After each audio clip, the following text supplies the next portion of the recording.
Gracias, muchísimas gracias. Y la verdad es que normalmente uno dice, ay, ya, que no hablen, pero aquí como queremos que todos hablen y platiquen y se relacionen y nos acompañen. Por el formato de esta conversación, sé que a veces es horrible que te digan esas cosas, pero si se quieren sentar un poco más hacia el centro, todos los que están de ese lado, porque si no yo tengo ya la tentación como de voltear el sofá. Pero bueno, aquí estamos y bienvenidos. Y también queremos decirles que si se quieren acercar, la idea de esta apertura, y digamos que con esto iniciamos oficialmente, es abrir la conversación. Ahorita les vamos a contar que desde, pues hasta la edición 12, digamos, el seminario siempre abre con la idea de plantear una conversación que nos otorgue un panorama. El año pasado abrimos con Julieta Fierro porque queríamos entender en el fenómeno cósmico las anomalías de las que somos parte dentro del sistema del universo, ¿no? Que es algo que nos gustó mucho. Antes hablamos con otros invitados como Yasnaya Elena para entender un poco qué significa comunidad. Y este año elegimos empezar abriendo esta conversación con Carlos Gutiérrez, a quien le damos la más cordial bienvenida. Carlos Gutiérrez es un promotor y un gestor espectacular, muy inspirador para mi generación y para todas las de abajo y para todas las de arriba. Gracias a Carlos, el cine latinoamericano, lo voy a decir así como es, existe en Estados Unidos. Cinema Tropical, que es la organización que filmó hace 21 años, 22 años ya, empezó como una iniciativa para ir abriendo brecha, caminos, y a mí me gusta mucho porque es algo que yo comparto. Unos años después uno se da cuenta que era mejor empezar algo que quedarse quejando porque no había nada, ¿no? Entonces, creo que eso es parte, digamos, del espíritu del seminario, del espíritu de la conversación con la que vamos a empezar hoy. Así que, Carlos, no me amplío mucho más. Te doy la más cordial bienvenida. Y bueno, esta mesa, esta idea de abrir con esta conversación, tiene que ver con, ¿no? Desde el título, ¿no? Estar y germinar. Esa idea de germinar, que es un concepto que siembra literalmente Isabel, es muy lindo, ¿no? Hay una cosa que quiero decir que viene de esto. El año pasado trabajamos sobre la idea de mutación porque todo estaba cambiando por la pandemia.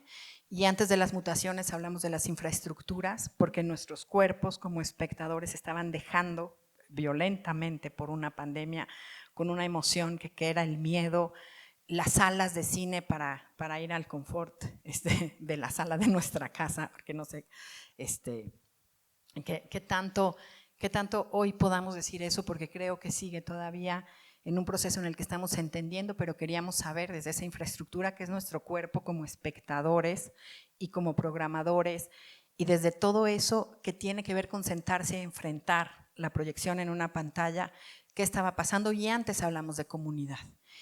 Y en la comunidad estamos un poco golpeados, y en las infraestructuras seguimos un poco golpeados, y en las mutaciones estamos en un tiempo presente donde sí hay algo que está germinando, pero que está sacudido también por el acecho de un futuro incierto, porque no sabemos qué va a pasar. Lo que está pasando en Latinoamérica como parte de nuestro contexto, en Iberoamérica mismo, a las elecciones, los resultados que estamos viendo, Erdogan gana en Turquía, pero la maestra Delfina gana en el Estado de México ayer. Hay un movimiento impresionante, con unas cargas tremendas de implicaciones para nuestras labores, para nuestros amores por el cine, para nuestro compromiso con esa película que queremos que alguien vea. Y de ese alguien que queremos que alguien vea, pues es un poco esa idea que Isabel ya describió un poquito, que Lola también mencionó en la inauguración, que es la idea del espectador al centro, ¿no? A lo largo del seminario vamos a tratar de que estos temas y este pequeño contexto, que es lo que vamos a intentar dar hoy entre Carlos y yo, encuentre, no sé si respuestas, pero si solo son preguntas, que sean las preguntas correctas, ¿no? Dicho esto, paso a algo que quiero decir, que tiene que ver con esa idea, ¿no? Como ya decía, cuando uno pensó en la comunidad y luego en las infraestructuras y luego en las mutaciones de las propias infraestructuras y nosotros envueltos en todo eso, llegamos al 2023. Hay una publicación de tendencias que me encanta ver, que dice que en el año 2023 la emoción que envuelve este año y lo que viene es la melancolía. Y cuando lo leí pensé, ay, la melancolía, qué fuerte, como si la melancolía solo evocara la tristeza. Pero cuando pensé en que la melancolía también es una oportunidad poética y una oportunidad magnífica de introspección, me di cuenta de que estábamos un poco en el terreno correcto, ligándonos a esa emoción.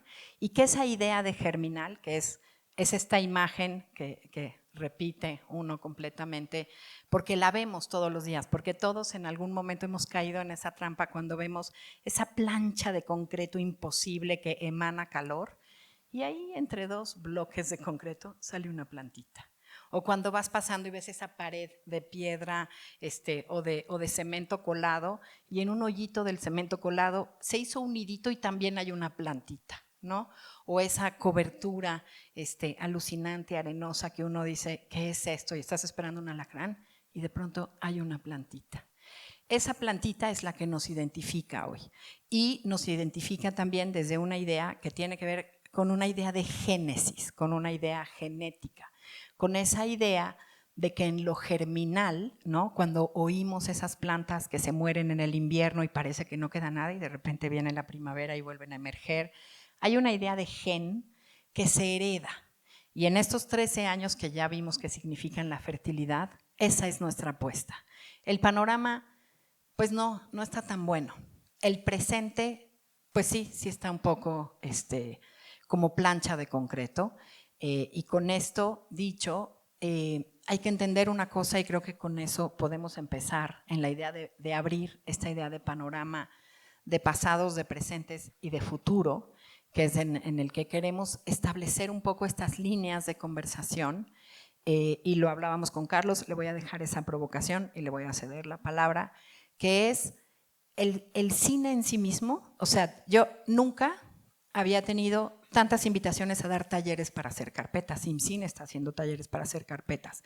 Hay ideas, hay un número infinito de proyectos en desarrollo aquí y allá. Hay documentalistas, acabo de estar en un encuentro que organizan los colegas de DocsMX, fantástico, donde conocí muchísimos documentales. Las ideas están, los cineastas están, la gente está preparada y hay algo que no termina de abrazar esa ebullición, que es parte de lo que tenemos que reflexionar y que tiene también esa idea de un sentido del cuidado. Así que bueno, germinar en el tiempo presente al acecho de un futuro incierto, y en este contexto, ¿cómo empezamos? ¿Qué vemos, Carlos? Bueno, antes que nada, agradecer a Isabel, a Paula, y hacer también un reconocimiento público. De hecho, somos del mismo año, somos contemporáneos totalmente y has jugado un rol impresionante en la germinación de tantos talentos, de tantos espacios.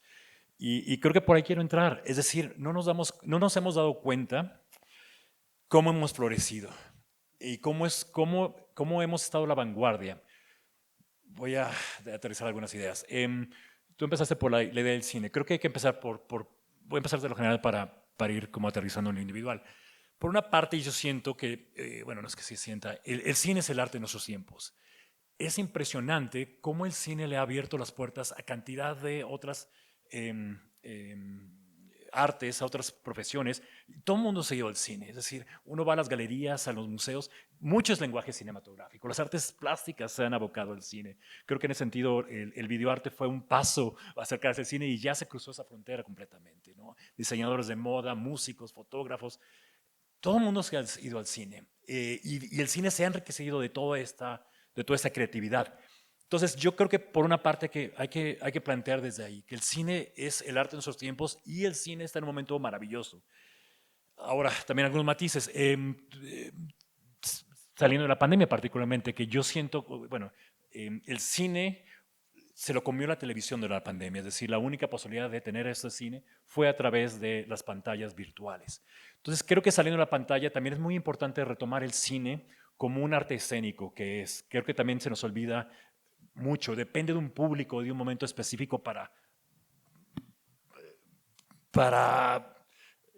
transformar. En ese sentido, creo que el cine está muy emparentado con la música, que en el meollo del arte es la música en vivo, y luego ya uno la graba y ya por cuestiones de accesibilidad ya uno la transfiere a Spotify o como quieras bajar. Pero creo que hay que pensar también el cine como un arte escénico, o por lo menos esa es lo que he venido pensando mucho durante la pandemia y ahora más que nunca.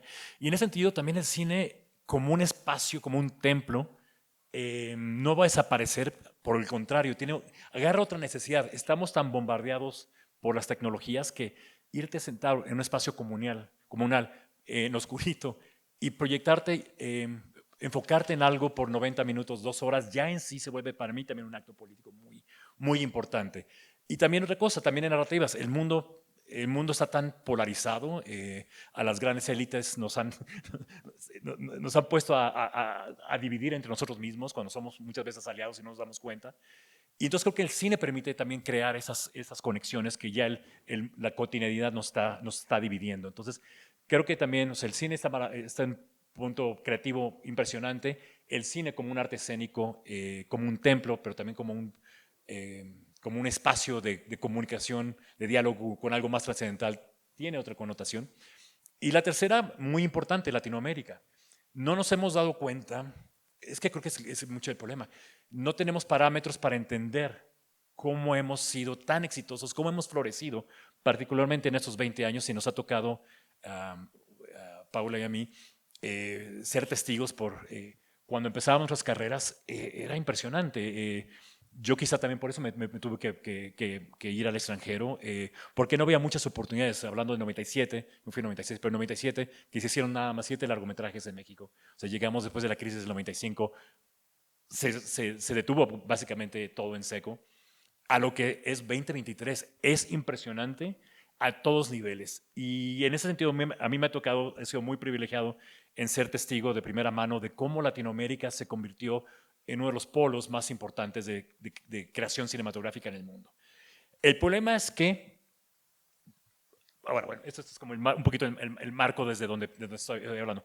El problema, hay dos cosas creo que muy fuertes que es lo que no nos permiten darnos cuenta de todo eso. Primero, que la estructura de cine está totalmente colapsada. Es decir, llevamos hablando, discutiendo, comercializando cine de la misma manera ya por 60 años por lo menos. El cine, hacer un arte nuevo, obviamente ha tenido momentos muy claves, pero siento que la teoría no ha avanzado grandemente y al contrario se ha ido cerrando. Y entonces creo que, y aquí quiero ser un poco bastante provocador, creo que, por lo menos desde mi práctica, el cine está anclado en varias falsas dicotomías: ficción, no ficción, cortometraje, largometraje, lo local, lo internacional. Hay muchas cosas que siguen siendo hegemónicas, arcaicas, pero siguen siendo hegemónicas. Y en ese sentido también hablar del cine también con que producción, distribución, exhibición también se me hace un modelo muy arcaico, porque ya está totalmente sobrepasado. Entonces, lo que toca es repensar el cine desde adentro. O sea, otra vez, pero no, creo que muchas veces se confunde de que mucha gente dice hay una gran crisis en el cine. No, el cine está pasando por un momento maravilloso. Lo que está en crisis es la estructura. Entonces, en ese sentido me toca dar muchas consultorías a realizadores y sobre todo cómo comercializar las películas, cómo llegar a públicos. Y mucho del trabajo necesitamos sacar a las películas del mundo del cine. Este mundo del cine, y más después de la pandemia, lo que he notado más después de la pandemia, que en lugar de abrirse, se cerró más. Precisamente como está tan arcaico, tan en crisis, en lugar de abrirse, se ha cerrado más, que también es una reacción normal de sistemas en peligro, ¿no? Se cierran más. Pero entonces por eso nos toca hacer más, y desde Latinoamérica, mucho más, tomar el liderazgo tomar el liderazgo que ya hemos venido desarrollando. Pero el otro problema, decía entonces, la estructura del cine está colapsada. Y el otro problema es la geopolítica del cine, que para la mayor parte de cineastas latinoamericanos se tienen que exportar a Europa o a Estados Unidos, Canadá, para luego ser importados de regreso y luego acá competir con Spider-Man en la pantalla. O sea, es un sistema muy perverso eh, que no beneficia ni a los cineastas ni al público. Entonces, es momento, o sea, creo que estamos en un quiebre histórico que es muy importante regresar a lo básico y ya se mencionó en la inauguración, ¿cómo poner al público en el centro de la ecuación? A los cineastas o les cineastas y al público en el centro de la ecuación, porque lo que está ahorita es un monstruo muy perverso que se llama la industria del cine, que está en medio, que incluso boicotea esa relación natural entre el público y los cineastas. En fin, ya hablé de muchos temas, pero... No, me encanta. Jalo dos importantes. Uno, esa idea de florecer y no darnos cuenta. La convicción de Carlos de que, así, nos van a pasar unas botellitas de agua que están aquí al frente. La convicción de Carlos de que Latinoamérica es parte del futuro del cine, lo tenemos que seguir repitiendo como mantra, porque sí nos la tenemos que creer. Y tenemos que empezar, o sea, hay un momento en Europa, que además Europa por naturaleza es súper eurocentrista y ahí estamos, ¿no? Pero ¿qué sigue pasando con nosotros que si nuestra película no fue a Cannes o si la película que vamos a programar no estuvo en Berlinale, sentimos que pues como que quién la avala, ¿no? Yo siempre digo esto y es como ya me siento un poco como una loca, pero todo el tiempo estoy preguntando, ¿no? O sea, en miles de laboratorios y lugares donde trabajo, mismo en Europa, llegamos los participantes latinoamericanos y yo hago este ejercicio que es como bastante bobo, digamos, pero es como decir, ok, a ver, aquí ya vemos 12 productores y productoras. Si los que estamos aquí, mañana tenemos acceso a un fondo que solo te deja en la ficha del fondo poner un festival donde estuvo tu película anterior. Y la provocación es esta, ¿no? Ganaste Morelia, ganaste el premio especial del público en el Bafisi en Buenos Aires, ganaste, voy inventando, ¿no? El premio especial del jurado en Guadalajara y ganaste en el Festival de la Orquídea de Ecuador el premio del público y ganaste una mención especial del jurado en el Festival de Cine de Cartagena. Y en tu país hubo ese año, cuando tú lanzaste tu peli, un acuerdo entre embajadas y el Instituto Goethe, que es divino, le dio una función a tu película en Berlinale, en el Instituto Goethe, en el piso 16 de no sé cuál edificio. Los grandes programadores y curadores no te seleccionaron, pero fuiste a Berlinale por el Instituto Goethe. Y ese es el viaje de tus festivales de tu peli. ¿Cuál pones en esa convocatoria? Y la gente contesta Berlinale. Y seguimos haciendo eso. Y es absurdísimo que nosotros mismos, en esta idea de una cadena de valor, no contamos con nosotros mismos como parte de nuestras miradas, como parte fundamental de esos eslabones. Eso un poco para la idea de sí hemos florecido, sí hemos sido súper exitosos y sí tenemos que empezarlo a asumir y a replantear. Cuando, Carlos, me parece que dices, vamos a revisar el cine desde adentro, creo que tiene que ver con esas ideas, ¿no? O sea, sí, que viva todos los europeos en Berlinale, en Locarno, donde tengo el honor de participar, y este año vamos a empezar a hablar de colonización en el cine, pero mientras nosotros sigamos autocolonizados, sin entender cuáles son las herramientas que necesitamos para autorrompernos en esas dinámicas, además en un momento tan fuerte, porque hay una gran alegría, el cine, claro, no se percibe que está en crisis, y la comunidad cinematográfica que desde todos los puestos, tantos años, nuestros colegas vestuaristas, directores de arte, asistentes de dirección, nadie tenía trabajo porque no había películas, porque se hacían 10 pelis al año o 12 pelis al año. Hoy todo mundo tiene trabajo para Netflix, que Netflix y las plataformas hacen un ejercicio que suena maravilloso. Tu idea súper genuina, nosotros la ponemos al mundo. ¿Qué hacemos? Te compramos tu peli, danos nuestra idea, entre más genuina mejor porque es más universal y vas a tener muchos espectadores en Netflix y te vamos a pagar muy bien y te vamos a dar la oportunidad de que tú produzcas la historia que te estamos comprando tan bien y con tan buenas condiciones en las que en 99 años va a ser nuestra. Tú puedes maquilar tu fantástica idea. Eres una productora de Netflix, bienvenida. a vendernos tu idea, que te vamos a dar la oportunidad por un porcentaje de que tú produzcas y la maquiles, ¿no? Y la IP, por supuesto, es de quien paga. Y ahí hay un cuerpo increíble de productoras y productores brillantes de estas nuevas generaciones, entendiendo que tenemos que pelear regalías, que no tenemos que dárselas 99 años y que no es solamente de ellos, porque sí es nuestra idea. Pero más allá de los fenómenos que está generando esta recolonización extrañísima de las plataformas en las que estamos tan contentos porque tenemos trabajo y no estamos todavía entendiendo que no estamos haciendo una industria mientras dejamos ir las IPs, que son la propiedad intelectual, que yo pienso que es el oro, el nuevo petróleo del mundo en el mundo del audiovisual, es la propiedad intelectual, ser dueños de nuestras historias, pues es todavía muchas luchas que están ahí en el mundo de la producción. Pero eso, ¿en qué interfiere con la labor del gestor y del promotor y del programador y de quien tiene un cineclub y necesita accesos? O vía los mecanismos que han generado las instituciones como Procine o IMCINE, en el que tienes que firmar que si ellos te financian tu peli vas a poder ser parte de algún programa, programas que además normalmente están eligiendo lo que ya tuvo reconocimiento internacional por nuestras propias instituciones, porque es lo que todo mundo quiere, porque es lo que se hace visible, porque es lo que ya tiene un sello como Cannes, o Berlinale, o Locarno, o Venecia, que parece que garantizan su calidad, como si haber estado en Morelia, o en Guadalajara, o en DocsMX, o en Ambulante, que son espacios tan enloquecidamente fabulosos, no fuera suficiente. Entonces ahí hay otros paradigmas que creo que son parte de esta idea de un presente, porque cuando hablamos de ese futuro al acecho, estamos llenos de incertidumbre. Y en ese sentido, digamos, me alegra que la emoción que rija sea una idea más melancólica que una idea que tiene que ver con el miedo.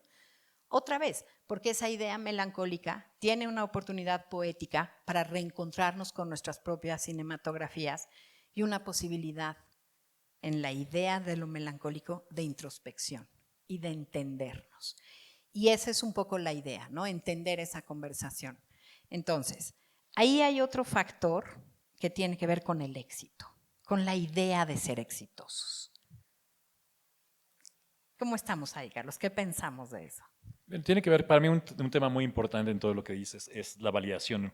Nos faltan mecanismos de validación de nuestro trabajo y de nuestro trabajo individual como comunitario. No tenemos, nos falta un marco teórico, es decir, el marco teórico que utilizamos es parte de esta estructura que digo que es arcaica, que está colapsando. Entonces, necesitamos crear nuevos parámetros para entender otra vez también la idea de éxito, porque quiero también sacar otra idea. Y también desde la gestoría cultural, además de la parte de producción que tú mencionas, que yo me atrevería a decir ya hoy en día que hacer una carrera de este lado del cine, es decir, no en producción, sino en la gestoría cultural, en programación, distribución y demás, es más difícil que hacer películas desde Latinoamérica. Es decir, hemos creado un sistema maravilloso de producción que ha precisamente fomentado un sistema muy híbrido entre lo público, lo privado, lo nacional, lo internacional, de fondos y demás, que ha permitido esta pluralidad de producción. Ahora bien, desde este otro lado tenemos todo en contra. Entonces, en ese sentido, creo que por eso doble mérito, hemos florecido teniendo todo en contra. Hay un sistema de precariedad y de vulnerabilidad que entonces en el día a día estamos tan absortos en eso que no nos damos cuenta precisamente de todo lo que hemos conseguido. Entonces, en ese sentido, creo que también es importante replantear la idea del éxito porque también creo que el mundo del cine es muy tramposo en eso. Para los realizadores le venden la idea de éxito que tu película sea aceptada por ciertos festivales y irse a sacarte la foto en la alfombra roja y esa es tu idea de éxito. Pero bueno, al final, ¿cuánta gente la vio? ¿Qué hizo para tu carrera? O sea, hay otras puertas más importantes que no se toman en cuenta. Y lo mismo para la gestoría cultural, ¿no?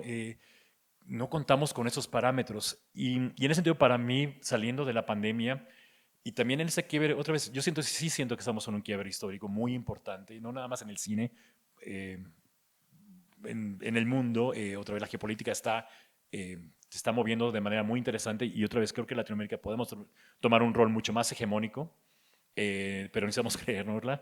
Pero también entonces necesitamos crear historiografías, documentar nuestros procesos, porque en el día a día otra vez ha sido tan difícil poder crear estas anomalías, uniendo el tema del año pasado del seminario, que se nos ha olvidado documentar nuestros procesos, desde los cineastas, cómo fue que rompieron la forma, cómo fue que crearon esa idea, pero también nosotros desde este lado, ¿cómo fue que fuimos construyendo estos espacios? Entonces creo que estoy últimamente, el último año, saliendo de la pandemia, he notado que falta mucho eso.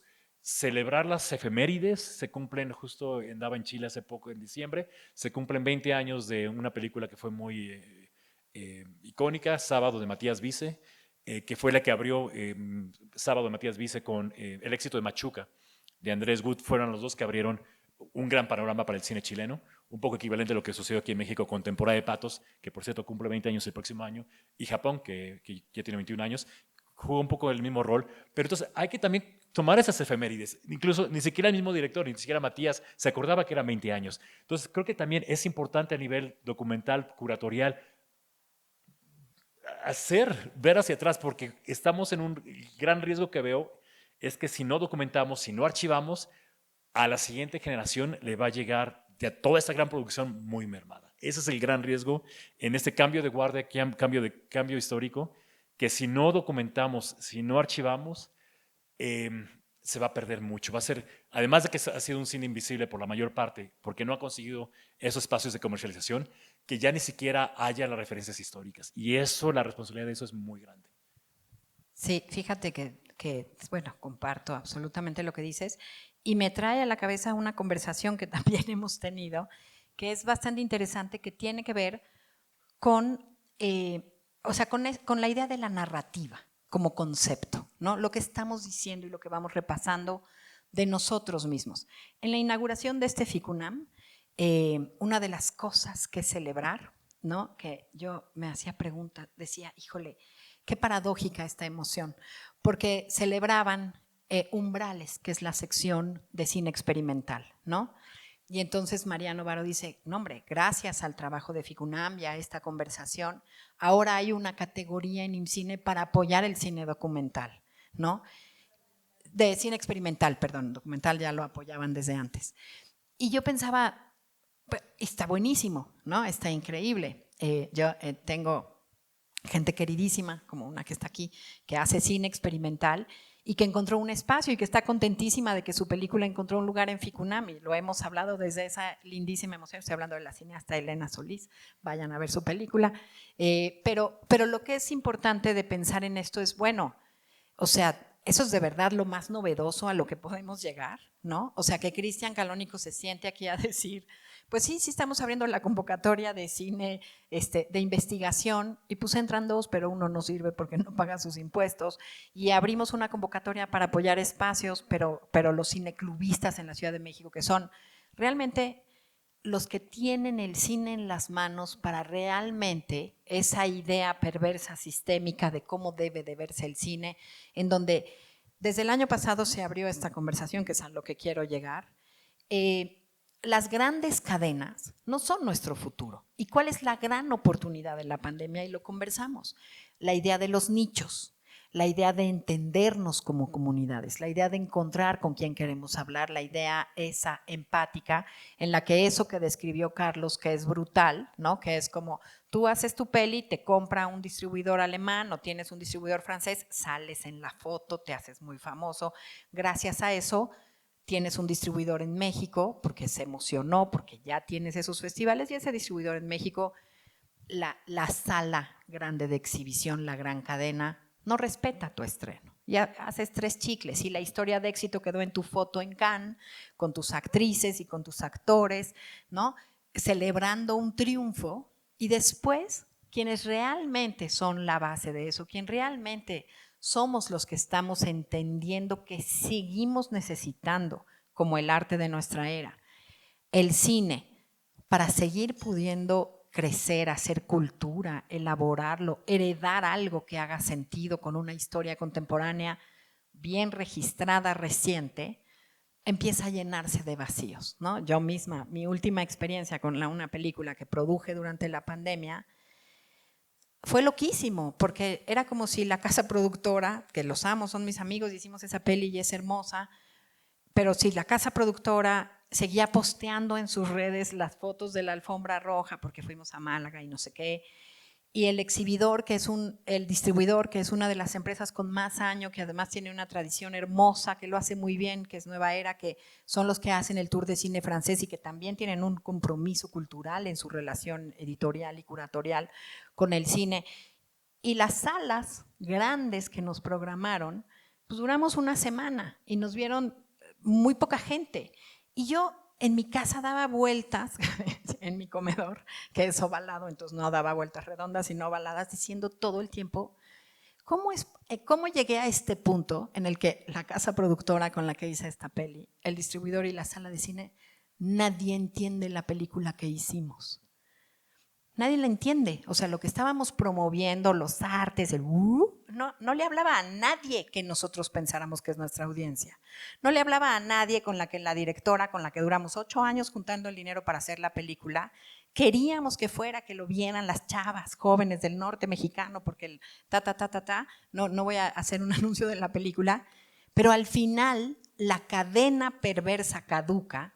Lo que tiene son miles de trampas y de vacíos para que eso, que sí tiene una parte en que, claro, uno la repasa y es una gran historia de éxito. Filmamos en la pandemia, bla, bla, bla, ¿no? Llegar a Netflix con un documental es una historia de éxito. Pelear por estar 2 o 3 semanas en las salas y lograrlo es una historia de éxito. Y son pequeñas historias de éxito. Pero al final está ahí la melancolía. Hay algo que termina por no hacer sentido. Y es un poco donde creo que si queremos entender ahorita dónde estamos y qué está pasando para entender este presente, que sí es un desierto o una plancha de concreto, donde sí hay una plantita germinando, ¿qué significa entonces esa idea de tener un futuro al acecho? ¿Qué significa? ¿Qué podemos pensar de eso? Bueno, en ese sentido, tocas varios temas, pero uno o dos. Uno, vigencia. El hecho de hacer el mismo trabajo por 5, 10, 20 años en este medio otra vez, sabiendo que tenemos todo en contra, para mí ya es un gran éxito. Que Cinema Tropical, a pesar de todo, 22 años, siga existiendo, ya en sí es un gran caso de éxito. Eh, Incluso para mí individualmente, que pueda dedicarme a mi pasión y que eso me pague la renta y aparte me enriquezca personalmente, profesionalmente, eh, a pesar de los presupuestos y los salarios tan limitados, pero que me haya permitido esto, para mí es un gran éxito. Entonces, también en ese sentido, también hay que abrazar la precariedad de la que hablaba. Eso también es muy importante. Ahora, regresando un poco a lo que tú decías de esta perversidad del modelo, para mí también me quedó muy claro durante la pandemia, en el modelo tradicional, producción, distribución y exhibición, particularmente en Latinoamérica, pudimos pluralizar la producción. Entonces, en ese sentido, ya afortunadamente se pueden hacer películas de muchos presupuestos y de muchas narrativas, de muchas estéticas. O sea, los cineastas pueden decidir qué tipo de película quieren hacer y hay una pluralidad maravillosa. Pero lo que no se abrió o sea, no se pluralizó ni la distribución ni la exhibición. Y entonces hay un cuello de botella enorme. Entonces, independientemente si la película costó $20,000 o 20 millones, todas tienen que formarse por la misma cola. Tienen que ir a conquistar a la gente de ventas, a los mismos programadores, sea una película Tzotzil hecha aquí en Chiapas o la película de Wes Anderson, básicamente están compitiendo en el mismo carril. Entonces necesitamos abrir necesitamos democratizar y diversificar, pluralizar los aspectos de distribución y exhibición. Ahora bien, me parece que también en Latinoamérica hemos sido exitosos y no nos hemos dado cuenta. Ha habido muchas iniciativas y bueno, y es un poco el tema del siguiente panel. Vamos a escuchar un poco de la red de cineclubes de Chile. O sea, creo que se han abierto muchos espacios. Aquí en México también ha habido un movimiento de cineclubes, que creo que por ahí va la cuestión. ¿Cómo descentralizar y democratizar las pantallas? Porque en Latinoamérica, obviamente, las pantallas de los cineplexes o sea, es un monstruo global capitalista que no es nuestro carril, pero seguimos empecinados a seguir por ahí. Entonces, ¿cómo abrir más espacios para precisamente llegar a otros públicos? Entonces, creo que también es una tarea muy pendiente eso, pluralizar, democratizar los espacios de distribución y de exhibición, pero también regreso al mismo punto, a validación. Necesitamos crear contenido crítico de las películas y creo que también ahí hay una crisis muy grande que la voy a hablar en el seminario virtual y con academia, es que hay una crisis de programación, no hay una verdadera curaduría en el cine. Es decir, también generalmente los espacios de festivales de cine ponen a competir a las películas entre ellas. Se reduce la experiencia de cine a la mínima unidad, que es una película, sea largometraje o cortometraje, y no se crean unidades de diálogo. Entonces, que es más fácil crear 5 películas que abren o no de ciertos temas. O sea, que necesitamos crear diálogos más grandes. Necesitamos generar espacios curatoriales donde podamos ver y hacer conexiones mucho más grandes con las películas. Todo esto, entonces, para ir resumiendo y abriendo, creo que la puerta es, por una parte, entonces, abrazar que hemos florecido, hemos sido vanguardistas.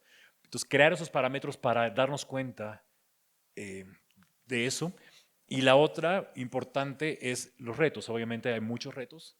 El día nada más tiene 24 horas. Hay que escoger desde nuestra trinchera cada quien sus propios retos. O sea, estamos ante unos retos impresionantes por este quiebre histórico que estamos viviendo.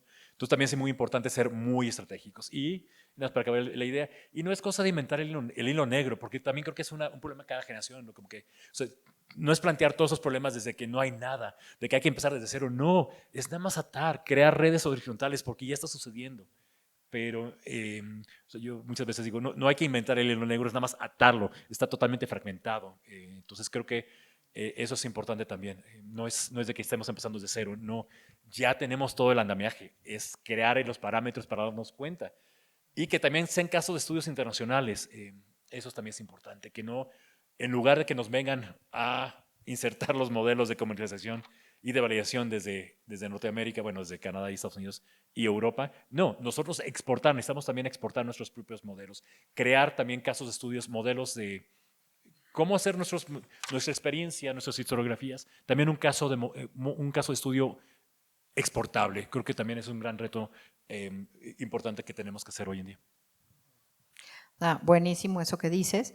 Queremos abrir la conversación y cualquiera de ustedes, cualquier reflexión o pregunta que tengan, queremos pedirles que por favor se sientan con absoluta libertad. Sé que este formato, y que además a unos lo iluminan y a otros no, es un espanto, porque parece que hubiera algo que no nos une, pero sí nos une y bueno, si alguien quiere hacer algún comentario, estamos encantados de que por favor sientan que pueden abrir la conversación y que pueden levantar la mano y hacer la pregunta o compartir cualquier reflexión con todas las cosas que hemos dicho. Y voy a aprovechar en esa invitación para decir que tu error, ese patinón cuando dijiste la sala de cine como espacio comunal en vez de comunal, me pareció perfecto, porque creo que en la idea que está sembrada en la idea de lo germinal, hay una idea de restituir un poco esa idea de los lazos empáticos y creo que tiene que ver con la comunión, así que yo creo que en este seminario lo primero que se funda en esta primera conversación es que vamos a hacer del cine un espacio comunal. Creo que esa queda para quedarse. Entonces, bueno, no sé si jalo otro hilo o si alguien quiere hacer una pregunta. Aquí están Daniela. Bueno, que le damos también la más cordial bienvenida. Si me ayudan allá, gracias. Y después va... Hola. Pues gracias por sus reflexiones. Es un placer escucharles.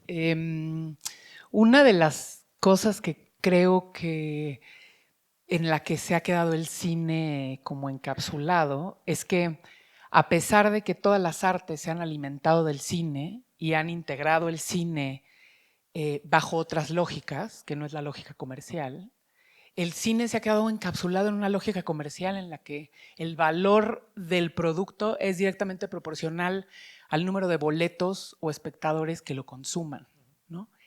Y entonces es como que hay la expectativa de todo lo demás del mundo del arte, pero el valor se reduce a un tema comercial. Entonces creo que ahí hay una fórmula que nos está ahorcando.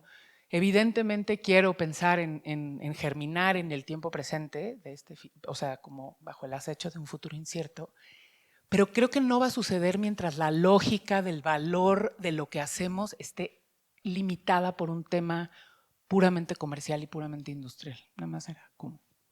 No, dice en el clavo, otra vez es a lo que me refiero con los parámetros. Si seguimos pensando bajo esos parámetros, obviamente todo va a ser un fracaso, porque tenemos todo en contra.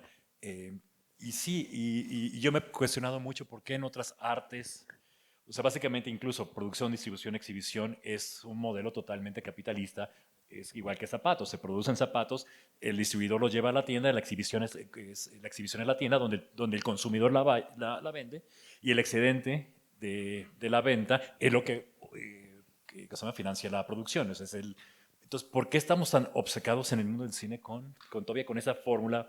Por eso decía que para mí es arcaica, ¿no? Hay que pensar, y que también la palabra distribución, exhibición creo que están muy manoseadas.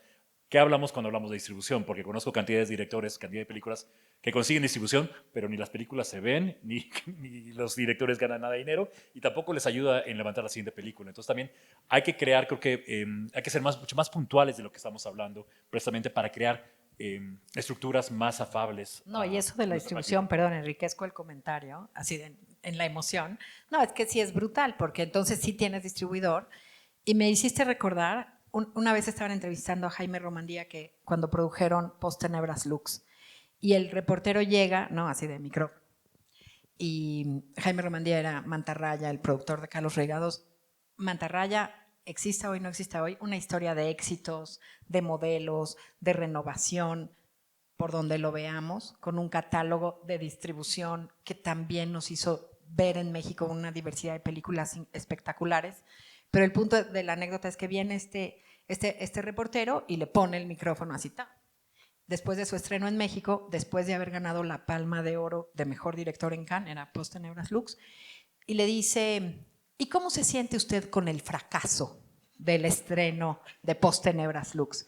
Y Jaime Romandía lo miró tranquilamente y le dijo, mire, nosotros no pensamos que tenemos un fracaso. Sí la vio poquita gente en México, pues sí, pero es la película más vendida mexicana, se vendió a 83 países. Post Tenebras Lux, ¿no? Y claro, en la narrativa de nadie se queda eso, se queda que nos fue pésimo en taquilla, ¿no? Que hay, ¿no? Yo misma lo pienso con la peli de la que habla, perdón, yo ya así terapiando, pero pensaba en eso, ¿no? O sea, no me van a convencer nadie nunca de que fue un fracaso, pero ¿cuál es mi propia historia que cuento con Cedecine? Que conozco a lo largo de 13 años de hacer el seminario, muchísima gente que tiene espacios divinos y lo que hago día y noche es ofrecerla. Y entonces ya fui a Guanajuato, ya va a ir a Tepic, ya la va a tomar Cedecine y la gente que me importa, que no va a pagar su boleto, pero que me importa, la va a poder ver, ¿no? Y ya dirán, no, hasta ahí llego. Pero eso me parece importante apuntar de lo que decías, de la idea de exhibición y de distribución en esa idea tan manoseada. O sea, se generan unos estigmas y unos paradigmas que es desde donde tenemos que replantear lo que queremos decir. Nada más para agregar algo, pero también es muy importante. Creo que también pecamos mucho en el mundo del cine, que queremos encontrar una sola forma mágica. Vamos a resolver ya el problema de distribución. No, hay que crear ecosistemas mucho más fluidos acompañando esta pluralidad de distribución. Es decir, no hay una fórmula, o sea, no es una sola manera. Hay que pelear también por la pluralidad. Creo que pluralidad es una palabra también muy importante. Hay que crear diferentes tipos de oportunidades. No es que vamos a una sola manera de solucionar las cosas, no le van a beneficiar a todas las películas. Entonces también en ese sentido es importante también, creo que pensar en plural. Me gusta, me gusta. Aceptado. Ahí hay otra pregunta, le pasan el micrófono. Pues justo como cineasta experimental, algo que me cuesta mucho trabajo es distribuir y exhibir mis películas. Y me identifico mucho con todo lo que platican. Dos de mis logros más grandes del año pasado, y fue justo quedar en Muta Festival en Perú, que fue como para mí súper relevante, y ahora en FICUNAM, porque veo desde Latinoamérica una radicalidad muy grande justo en la lucha por ser vistes, y eso me identifico mucho, ¿no? Entonces para mí justo eso que dice, ¿no? Como de valorar esa exhibición que existe en Latinoamérica, para mí ha sido súper relevante buscar eso, porque es donde más la encuentro y donde más hermosa es al final del día, la verdad. Y otra cosa que también me identifico mucho es esa parte de la clasificación del cine, es muy complicada porque yo misma veo el programa en el que estoy aquí en el FICUNAM y yo, seguro hay una intención muy válida, ¿no? Como en esa programación, pero creo que hay algo que nos olvidamos, que el cine es una experiencia, entonces muchas veces no se trata del mensaje dentro de la película específicamente, sino de la experiencia de ver ciertas cosas. Y hay algo que siento que carece ahí en la programación muy cañón, ¿no? Que a veces hay discursos políticos que no parecen discursos políticos, sino que se experimentan como discursos políticos, como lo que decías, ¿no? De ver una película, sentarse, poner atención 90 minutos, es un acto político. Y yo que vengo un poco del cine un poco más abstracto, como que siento mucho eso, ¿no? Y busco mucho el poder quedar en una programación donde la experiencia sea como la intención, ¿no? De esa programación, y a veces hasta ayer, por ejemplo, me sentí súper intimidada de los discursos políticos de mis compañeros, ¿no? En sus películas, y ya no sabía, ¿no? Qué decir sobre lo mío, si o validar mi propio discurso político dentro de mi película, comparándome con ellos, justo porque ese es un poco, ¿no? En competencia, pues no es inevitable, ¿no? Entonces, como que... Para mí otro falso, en la segunda parte que mencionas de tu pregunta o tu comentario, otra falsa dicotomía es, y me da ronchas de hecho, pensar el cine como arte o cine comercial, que también tiene que ver otra vez con, y cantidad de mis colegas, ¿no? Es que esa película, o en fondos, o en discusiones de jurados, ¿no? Esa película es muy comercial. ¿Qué significa ser una película comercial? O sea, se divide fácilmente la producción cinematográfica tan plural, y particularmente en Latinoamérica, que desde el cine mainstream también ha habido cantidad de películas muy importantes, pero que se desvalían por su modo de producción. Y viceversa, también la palabra desde cine autoral o cine de arte está muy mal utilizada. Hay un cine muy apolítico, muy reaccionario, que va con lo opuesto. Entonces creo que también necesitamos crear también parámetros más, y eso tiene que ver con la crisis de curaduría. Cómo desde la curaduría podemos encontrar conexiones más directas también entre diferentes modos de producción. Porque al fin y al cabo también los directores, o sea, yo encuentro muchas afinidades entre el cine experimental, el cine mainstream, el cine de todos tipos. Y creo que en esa discusión es donde se generan, o sea, al ponerlos a dialogar es donde el público puede entrar directamente. Pero si no, creo que si no nos quedamos en códigos muy especializados, muy de nicho, que le damos la espalda al público. O sea, también creo que en ese sentido la curaduría puede llegar a abrirle puertas al público, porque eso tiene que ver con lo que decía al principio. Creo que como profesionales del cine nosotros somos los primeros en darle la espalda al público. O sea, no hacemos el cine accesible, no les damos los códigos para entrar. Al contrario, si no lo sabes es que no eres parte del grupo, ¿no? Entonces creo que ahí también la responsabilidad, y nada más otra idea para acabar, es que también creo que en el mundo del cine, desde la gestoría cultural y desde el mundo del cine, el mundo del cine está lleno de intermediarios. El intermediario viene a ver su interés antes del interés del realizador o del público. Entonces creo que hay que ser facilitadores más que intermediarios. O sea, a través de la facilitación de esa comunicación entre el diálogo entre los realizadores y el público, nosotros crear esos ecosistemas y comercializar. Pero creo que para mí hay una cuestión filosófica importante otra vez, pensarnos como facilitadores, no como intermediarios, en crear esta discusión. Pero bueno, también abrí muchos temas. No, pero es buenísimo, pero hay un hilito que yo jalo en esa construcción que acabas de hacer.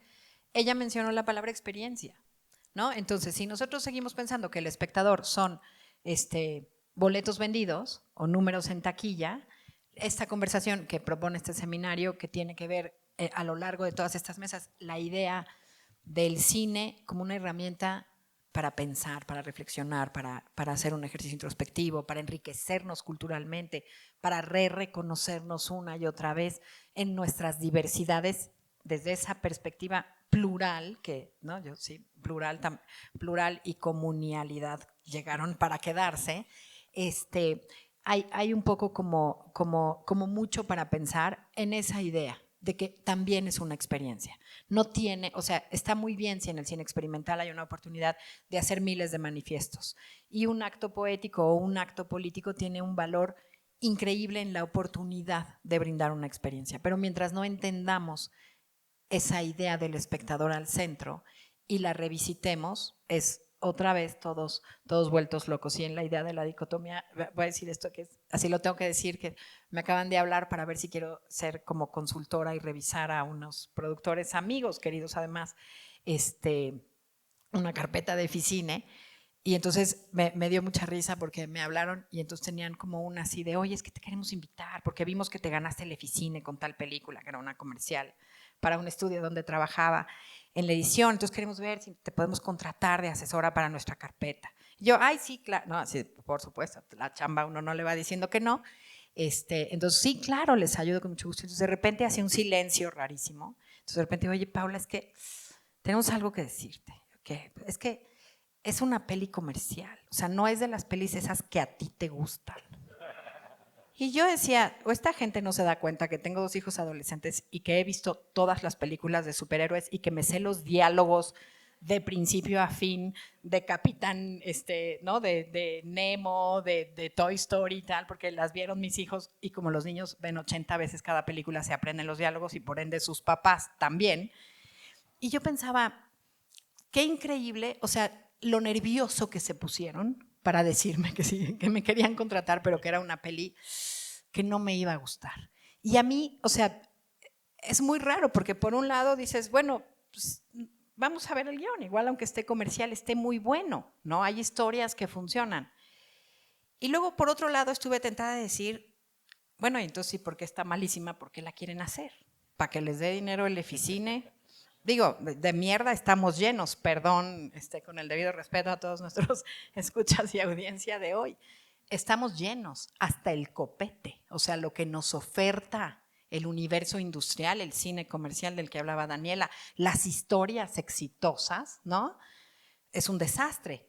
Y ahí jalo el último hilito que habíamos mencionado para esta conversación, que hay algo que es muy interesante y que también lo tenemos que entender porque está en crisis. Hay una profunda decadencia de lo icónico, ¿no? Yo cuando, o sea, voy a usar un ejemplo para ir lo más pronto que puedo al grano, pero lo que pasó, por ejemplo, el año pasado en los Óscares, que son como el top main punta del iceberg de la industria fílmica, en la que un actor se sube y cachetea a otro porque le falta el respeto a su mujer. ¿Qué hace? Que los Óscares al siguiente año, yo este año en los Óscares veía una cosa muy rara. Después de cada anuncio que hacían, salían anuncios de, pero visita la página de la academia. En la academia, no, después de que pasaron el que más me llamó la atención es cuando pasaron no me acuerdo cuál es la palabra, donde pasan toda la gente que falleció, el in memoriam, ¿no? Y entonces, o sea, los Óscares diciendo, el in memoriam también lo pueden ver en nuestra página web, visita nuestra página web. Y yo decía, bueno, mi cineclub y los Óscares tienen la misma necesidad de que alguien visite su página web porque tienen la misma necesidad de decir, aquí está padre, lo estamos haciendo bien, ¿no? Y es rarísimo pensarlo así, pero es la misma necesidad porque es ese entorno que está cambiando y esa idea de lo icónico, o sea, lo icónico está en profunda crisis, ¿no? Y los ejemplos pueden ser todos tan random y tan extraños como que yo me encuentre un director de cine furioso porque ya le van a dar la lana, un contribuyente, pero le están pidiendo que la actriz principal o que el personaje principal no sea actriz, sino una líder de opinión de TikTok, ¿no? Porque es más famosa y va a vender más boletos. Y él decía, bueno, pero no es actriz, no, pero es líder de opinión porque es TikToker, ¿no? O YouTuber. Entonces, un poco eso es también interesante pensar, porque mientras Hollywood fabricó todo un sistema en el que las estrellas, que todas están en crisis, todas son cuestionables, los grandes productores están en la cárcel con el Me Too, todo eso es una decadencia brutal de su propio Star System. Todo es cuestionable, todo está exhibido, todo es un poco un desastre. Y paralelamente y lo que pasaba en el cine independiente es que, ok, el Star System le pertenece a Hollywood, entonces, ¿qué hace el cine independiente validado por Europa? Los autores son las estrellas. Somos fans de tal director y entonces entra un director y llena un auditorio y tira un speech y es la nueva estrella. Y al final también eso está en crisis, o sea, porque también en esa democratización de la era digital que finalmente es tan reciente, un jovencititito o una jovencititita puede hacer una película increíble que te rompe el corazón, ¿qué tal? Y no importa si nadie es famoso, ¿no? Es la crisis esa tan criticada, que hasta habla reigadas en la mesa, de si actores o no actores, ¿no? De si realidad o ficción. Toda esa idea de las dicotomías, en este momento además donde hay una profunda decadencia de lo icónico y todo lo que conocíamos como los grandes referentes, todo es cuestionable y todo lo que era tan disidente, pues ya no es tan disidente, ya tiene un fondo. Todo lo que era lo marginal, pues ya no es tan marginal. Están equipando los cineclubes para que la gente pueda ver realmente todo con mejor calidad y que pueda ver y escuchar lo que están creando los cineastas. Entonces, creo que en todos esos panoramas, en la labor de nosotros mismos, creo que reconocer esa idea de la vigencia desde sus decadencias es también algo en lo que podemos seguir abordando la conversación. Nos queda tiempo para un par de intervenciones. Bueno, van a ser 3. Virginia, ella y él, que ya no veo más nada por el contraluz, pero bienvenides. Y ahorita, si le damos el micrófono a Virginia.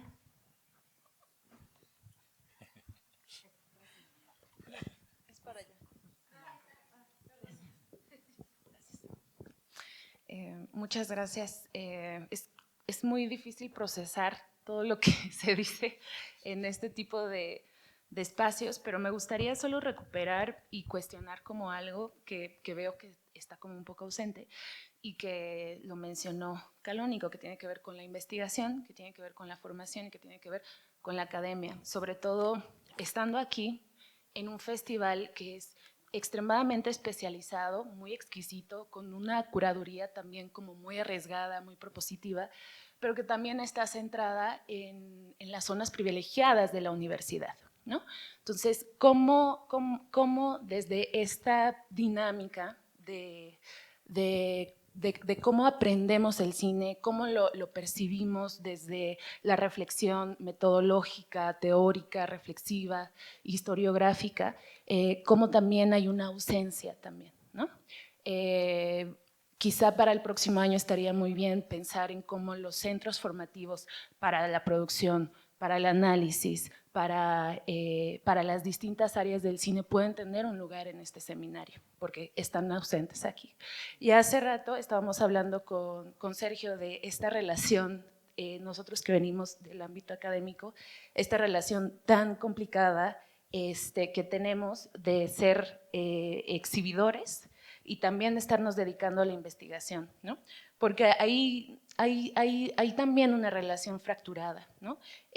Hay una falta de comprensión de nuestra propia historia, como lo habías mencionado, por la generación de historiografías que no dejan de ser oficiales, ¿no? De historias que también siguen reproduciendo ciertas ideas de un cine como el mexicano. Y sin embargo, en los estudios cinematográficos, en diferentes posibilidades de este tipo de reflexión sobre el cine, se están generando también como propuestas que devienen no solo de las preocupaciones académicas, sino de las incertidumbres sociales, ¿no? Los estudios culturales han generado una gran ruptura en cuanto a Latinoamérica hablamos, respecto a la teoría del cine, respecto a cómo estamos pensando el cine, ¿no? Y ahí hay como una verdadera complejización, porque al igual que la exhibición cinematográfica alternativa, que creo que tiene una relación no con la industria cinematográfica, pero sí con la sociedad, ¿no? También pasa un poco como con la propia investigación. Se está buscando cómo criticar la creación, la producción cinematográfica desde parámetros sociales, desde parámetros políticos y desde dudas existenciales que pareciera que no tocan a la industria cinematográfica, ¿no? Entonces, no sé, como que me mueve mucho pensar que quienes somos cinéfiles, ¿no? que estamos buscando difundir películas que nos preocupan, que nos ocupan, que nos dan cosas, que nos ofrecen dudas y muchas respuestas también, tenemos que generar un doble esfuerzo, no solamente como cinéfiles, sino también como personas preocupadas y ocupadas por investigar y reflexionar críticamente lo que estamos sintiendo cinematográficamente hablando, ¿no? Entonces, pues es eso. Oh, pues bienvenida. Vamos a tomar las 3 porque se nos está cortando el tiempo y ahorita construimos una reflexión con todo. Pero sí es importantísimo los espacios formativos. En una conversación que se llama Abrir las salas sin cerrar los ojos, invitamos este año a la Escuela Superior de Cine, a cine, porque creemos que tienen que sumarse a la conversación de modo urgente. Y a mí algo que me entusiasma, y ya voy a dejar que hable la gente, es que tenemos muchos estudiantes de cine aquí, en el mundo servicio social y voluntariado, y me parece genial que estén y espero que abran bien las orejas y los ojos porque es su futuro. Bueno, mi nombre es María Vera, tengo una distribuidora que se llama Kino Rebelde y estoy muy orgullosa de distribuir mucho cine latinoamericano. Escucharlos a ustedes es una montaña de luz en muchos sentidos. Yo vivo en Lisboa, el panorama europeo, o sea, yo tengo una lucha constante, yo llevo cine documental, híbrido, experimental y hace poco abrí a la ficción porque hay un tipo de ficción que tiene los mismos problemas que el otro tipo de cine que yo distribuyo. El tema de la legitimación de lo que ustedes hablan y la colonización es tremenda porque ese éxito que ustedes mencionan es el que yo vivo. Yo sé realmente que a veces explicarle a alguien, sí, haber entrado a estos 5 festivales, 7 festivales, haber mostrado en estos lugares es un éxito. Pero estamos tan acostumbrados a que ese éxito realmente está marcado por esas alfombras a las que también me enorgullece cuando los directores que están ahí, que después yo sé que les va a abrir puertas, pero la realidad es que me llegan películas de directores que me dicen quiero entrar en este festival y mi respuesta es tu película no es para este festival, pero para todos estos otros. Y decirle eso a veces es tirarle como un ladrillo por la cabeza y es como muy triste y nos hace falta esa apertura. Yo celebro lo que ustedes están diciendo. O sea, ese entender todo lo que se ha hecho, todas esas nuevas ventanas que curan hermosamente, o sea, yo realmente que no hay a veces nada que envidiar a lo que se hace, ni en Europa, ni en Estados Unidos, ni en Canadá. O sea, no, en serio, estoy escuchándolo a ustedes, a mí me da mucha luz porque hay una crisis, hay también una superproducción y el otro día hablé con un amigo, le dije, es la primera vez que quisiera que no financien tantas porquerías y mi amigo me dice, no, tendrían que haber más ventanas para las porquerías y para las otras cosas que hacemos nosotros. Yo vengo acá y veo Umbrales, me veo toda la programación, llevo un corto que el año pasado estrenó en Umbrales, es mi tipo de cine, sé que soy kamikaze, lo voy a seguir haciendo y en realidad estoy acá esperando que hayan más distribuidores que se animen a hacer esto. Sí se monetiza el cine, sí hay espacio para el experimental y también lo mismo que decís vos, Paula, que estemos celebrando que en el año 2023 haya por primera vez un fondo para cine experimental, es como cuando celebramos que es la primera vez que en Cannes en 70 años se le da el premio a una mujer, es una vergüenza.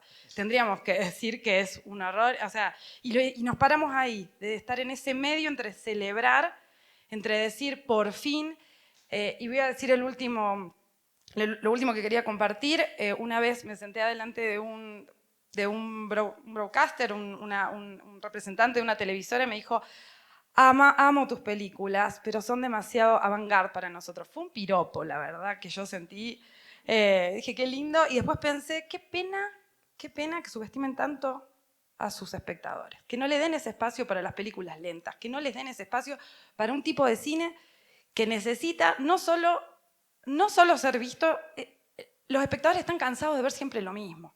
Entonces realmente sí tenemos que educar, sí tenemos que empezar a dar esos espacios y legitimarnos nosotros, demostrar afuera lo que somos y no estar esperando realmente que nos aplaudan afuera para tener que volver a nuestros países y llenar salas.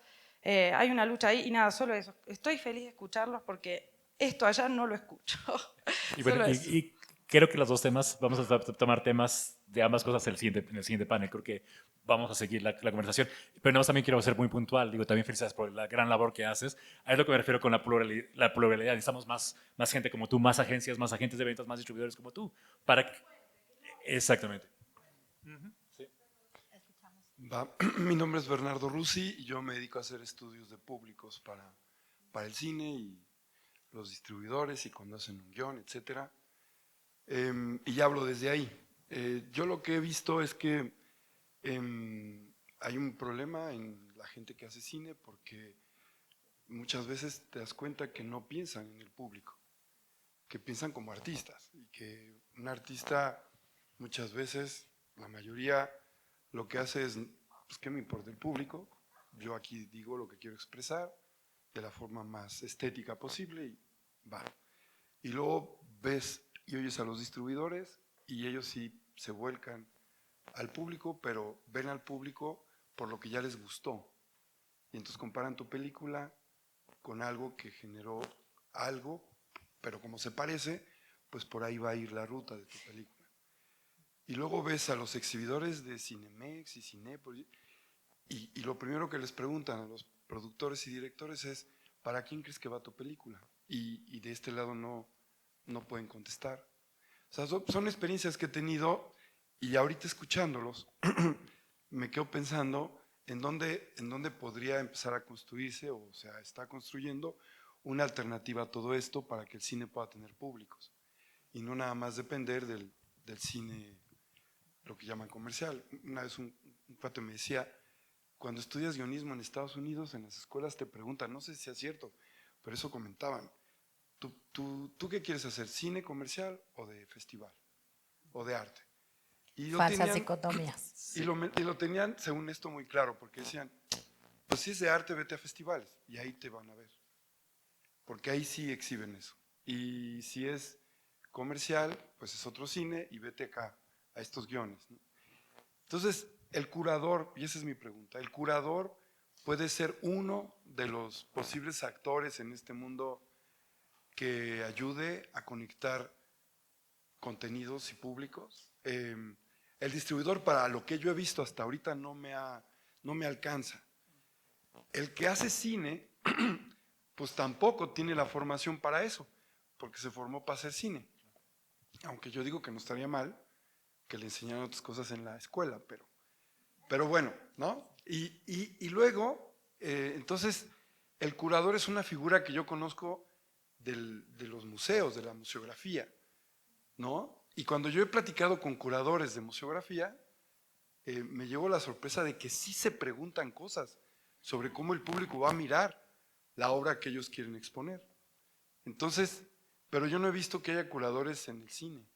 No sé si existan o están, son poquitos, o dónde están, y si esos pueden ser la salida, pero creo yo que tendrían que empezar a trabajar con las películas desde que están haciendo el guión, porque Claro. si no, luego va a ser muy difícil que conecten, o cómo sería la estrategia, ¿no?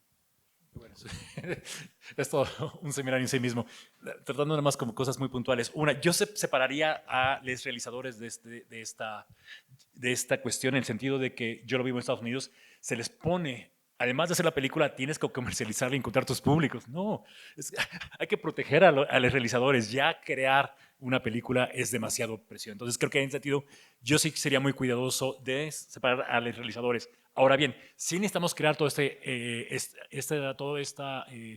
ecosistema y qué es lo que está pasando.